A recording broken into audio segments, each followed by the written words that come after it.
আমার মেয়ে আমাকে বলছিল যে বাবা আমরা যে এরকম করে কাপড় পরি, ওই মেয়েগুলো যে কাপড় পরে নাই, কি অ্যান্সার দিব আমি? তো বললাম যে আম্মু আসলে তাদের বাবা মা মনে হয় তাদেরকে এভাবে শিখায় নাই, আমরা যেমন তোমাদেরকে শিখাইছি তাদের বাবা মা শিখায় নাই। ও মসজিদে যেতে খুব পছন্দ করে, তো মসজিদে যখনই যাই নিয়ে যান, আপনারাও নিয়ে যাবেন।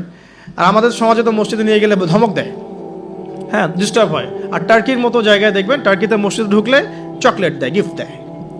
নববীতেও এখন নববী হারামেও ছেলেমেয়েরা দৌড়াদৌড়ি করে খেলে বেড়ায়, মানুষ নামাজ পড়ছে, কোনো সমস্যা নেই। নামাজ আমার এতই দুর্বল যে একটা বাচ্চার দৌড়াদৌড়িতে আমার নামাজ ছুটে যাবে? আশ্চর্য কথা। হাসান হোসেন রাদিয়াল্লাহু আনহু মসজিদে দৌড়াতেন, খেলতেন। রাসূল সাল্লাল্লাহু আলাইহি ওয়াসাল্লাম খুতবা থামিয়ে দিয়ে তাদেরকে কোলে নিয়ে এসে আবার খুতবা দিয়েছেন। সেজদা করতেন তিনি, পিঠের মধ্যে ইমাম হোসেন রাদিয়াল্লাহু আনহুম তারা উঠে বসতেন, তিনি সেজদা লম্বা করতেন যাতে তাদের ডিস্টার্ব না হয় খেলাধুলা। আজান হয়ে গেছে, আমি গুটিয়ে নিচ্ছি। একটা পয়েন্ট বলতে ভুলে গেছে, মেয়ে বাচ্চা যদি হয়ে যায় শুরু থেকেই পর্দা শেখাতে হবে। বড় হয়ে পর্দা করবে এই কনসেপ্টে যায় না, ফ্রম ভেরি বিগিনিং তাকে পর্দা শেখাতে হবে এবং তার ব্যাপারে খুব বেশি সতর্ক থাকতে হবে। কারণ কাছের মানুষদেরকে দিয়েই মেয়েরা কিন্তু এখন সেক্সুয়াল হ্যারাসমেন্টের শিকার হচ্ছে, চাচার দ্বারা হচ্ছে, কাজিনের দ্বারা হচ্ছে, মামা দুলা ভাই ইত্যাদির দ্বারা হচ্ছে। সো এগুলো বাসার মধ্যে অ্যালাউ করবেন না। আমি তো বলি যে মেয়ে বাচ্চাকে কার কোলে তুলে দিচ্ছেন সেটা তো সতর্ক থাকতে হবে। কার কোলে বাচ্চাকে তুলে দিচ্ছে, কারণ ম্যাক্সিমাম মানুষই তো পর্নোগ্রাফিতে আসক্ত না এখন। ওর কাছে তো বাচ্চা কিছুই না, বাচ্চা মানে ওর কাছে একটা বস্তু, ও তো বাচ্চাকে পেলে ওটা করে রেখে দিবে একেবারে। এটা হচ্ছে না অ্যাভেলেবল এখন। সো বাচ্চা মেয়েদের ক্ষেত্রে আরও বেশি সতর্ক থাকতে হবে। প্রয়োজনে মহিলাদের স্বতন্ত্র মাদ্রাসা গড়ে তুলে সেখানে আপনার মেয়েকে পড়াশোনা করান এবং আপনার স্ত্রীকে সেই মাদ্রাসায় দায়িত্ব দেন। আপনার স্ত্রীকে সেখানে কাজে ইনভলভ করেন যেন সে মনিটর করতে পারে। আর সিসি ক্যামেরার কোনো বিকল্প নাই, রাখতেই হবে। এখন এই যুগ চলছে আর কি, সিসি ক্যামেরার কোনো বিকল্প নাই, রাখতে হচ্ছে। ঠিক আছে? তো বাসায় কাদেরকে অ্যাক্সেস দিচ্ছেন, কাকে দিচ্ছেন না, পুরো বিষয়গুলো ঠান্ডা মাথায় ডিল করে আপনাকে আগাতে হবে। মেয়ে বাচ্চার ক্ষেত্রে অতিরিক্ত সতর্কতার কথা আমি বলছি আর কি। আর ছেলে বাচ্চার ক্ষেত্রে সতর্ক থাকবো কেন? বাইরের পরিবেশ তো আর আমার বাড়ির মতো না। বাইরের পরিবেশে গিয়ে যখন দেখবে যে মিথ্যা বলে কিছু আছে, প্রতারণা বলে কিছু আছে, ওকে কেউ ধমক দিচ্ছে, কেউ তাকে সেক্সুয়ালি টাচ করছে, ব্যাড টাচ গুড টাচ, ও বোঝার ক্ষমতা কিন্তু ওরা আছে কোনটা ব্যাড টাচ কোনটা গুড টাচ। এখন ও তো ভিতর থেকে ডিস্ট্রয়েড হয়ে যাবে। তখন কি হবে? এখানে সলিউশনটা কি হতে পারে? আপনাকে অ্যাজ এ ফ্রেন্ড জগৎটা তাকে বুঝাতে হবে যে বাবা মা আসলে জগতে ভালো মানুষও আছে, পচা মানুষও কিন্তু আছে। ভালো কাজ যেমন আমরা যেমন নামাজ পড়ি, আমরা যেমন এইগুলো ভালো কাজ করি, পচা কাজও মানুষ করে। মানুষ কিন্তু এই করে।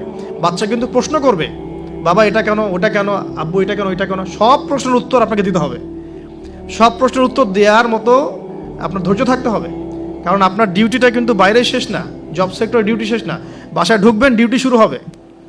বাসায় ঢোকার পর ডিউটি শুরু হবে। মেয়ে প্রশ্ন করবে, মেয়েকে নিয়ে ঘুরবেন, কথা বলবেন, তাকে জগৎ চিনাবেন। যে প্রিয় ভাইরা, বাসার এনভায়রনমেন্টটা ঠিক করতে হবে। পাশাপাশি বাইরে যখন আমি পড়াবো, আমাকে পড়ার উপযুক্ত এনভায়রনমেন্ট দিতে হবে। জগতের যে মানে অপারগতা, অসারতাগুলো আছে, মিথ্যা, প্রতারণা, হাবিজাবি, বেপরদামি, এগুলো ওদের সাথে ডিসকাস করে অ্যাজ এ ফ্রেন্ড আপনাকে এগুলো উত্তর দিতে হবে। তারপরে সে কৈশোরে গেলে ইনশাল্লাহ বিভ্রান্ত হবে না। তাকে ফিজিক্যালি শেষ করে দিয়ে 2 মিনিট তাকে ফিজিক্যালি স্ট্রং করার চেষ্টা করবেন। তার খাবার যেন মানে নিউট্রিয়াস খাবার সে পায় সেটা ইনশিওর করবেন। তার বাসায় যেন এডিকশনে না পড়ে, স্মার্টফোন, ল্যাপটপস, এই যে এইগুলো কার্টুনস, এগুলো এডিকশনে না পড়ে খেয়াল রাখবেন।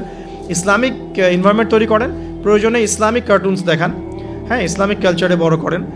পিতামাতার মধ্যে সম্পর্কটা যেন হৃদ্যতার ভালোবাসার থাকে, এটা খেয়াল রাখেন। কারণ এগুলো বাচ্চা ফলো করবে যে আপনি কীভাবে আপনি ওয়াইফের সাথে কথা বলেন, কীভাবে আপনি ডিল করেন। নামাজে গেলে বাচ্চাকে নিয়ে যান, ইসলামিক কনফারেন্সগুলোতে বাচ্চাকে নিয়ে আসবেন। মানে প্রতিটা ক্ষেত্রে ওকে ইনভলভ করতে হবে আর কি।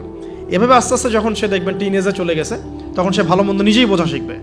এরপর ইনশাআল্লাহ তাআলা দেখবেন ওই বাচ্চা ছোটোবেলায় দেখবেন তার হিপস কমপ্লিট হয়ে গেছে, মাশাআল্লাহ, ভালো ইনস্টিটিউশনে পড়েছে, সে হাদিসের ইবারত পড়তে পারে, হাদিস বোঝে, বাংলা, ইংরেজি, অঙ্ক, সায়েন্স সবই বোঝে। সে কিন্তু ডিনামাইট হবে ইনশাআল্লাহ। তারপর তাকে লাইফের অ্যাম্বিশন শেখাতে হবে। তোমার লাইফের রিজিকের টেনশন তোমাকে করতে হবে না। তোমাকে আল্লাহ সৃষ্টি করেছেন আল্লাহর দাসত্ব করার জন্য, আল্লাহর জমিনে তার দিন প্রতিষ্ঠার জন্য। তোমার কাজ এখন আল্লাহর জমিন, আল্লাহর দিনকে প্রচার প্রতিষ্ঠা করা। বাকি বিষয় আমরা দেখবো ইনশাআল্লাহ। এভাবে কি পিছন থেকে সাপোর্ট দেন, ইনশাআল্লাহ তাআলা দেখবেন সে এই উম্মার নেতৃত্ব দানকারী যোগ্য নেতা এবং ইমাম হিসেবেই বড় হয়ে উঠবে ইনশাআল্লাহ তাআলা। আমরা দোয়া করি, রব্বানা হাব লানা মিন আজওয়াজিনা ওয়া যুররিয়াতিনা কুররাতা আ'ইউন ওয়াজআলনা লিল মুত্তাকিনা ইমামা।